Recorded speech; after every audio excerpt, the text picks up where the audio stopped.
গরমে দুপুরে বানিয়ে দেখাবো শিঙি মাছ দিয়ে আলু কাঁচকলা দিয়ে ঝোল। মাছটাকে ধুয়ে নুন হলুদ মাখিয়ে নিয়েছি।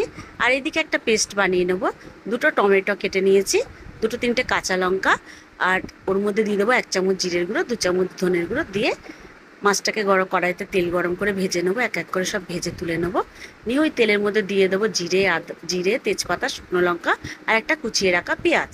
পেঁয়াজটা একটু লাল হয়ে এলে ওর মধ্যে দিয়ে দেবো কেটে রাখা আলু আর কাঁচকলাটাকে একটু নুন হলুদ মাখিয়ে রেখেছিলাম। দিয়ে ভালো করে এটাকে ভেজে নেবো। দিয়ে দেবো স্বাদ অনুযায়ী নুন আর হলুদ দিয়ে ভাজাটা হয়ে এলে দিয়ে দেবো একটু আদা বাটা আর পেস্ট করে রাখা মশলাটা দিয়ে ভালো করে এটাকে কষতে হবে যতক্ষণ না কাঁচা গন্ধটা চলে যায়। দিয়ে দেবো সামান্য পরিমাণে গোলমরিচের গুঁড়ো, দিয়ে দেবো জল, যতটা ঝোলের প্রয়োজন হবে জল দিয়ে ওটাকে ফুটতে দেবো যতক্ষণ না কলার আলুটা সেদ্ধ হচ্ছে। সেদ্ধ হয়ে গেলে দিয়ে দেবো চেরা কাঁচা লঙ্কা, 2-4টে চিনির দানা আর ভেজে রাখা মাছগুলো দিয়ে 2 মিনিটের জন্য চাপা দিলে তৈরি হয়ে যাবে শিঙি মাছের ঝোল। ভালো লাগলে লাইক কমেন্ট শেয়ার করতে ভুলো না।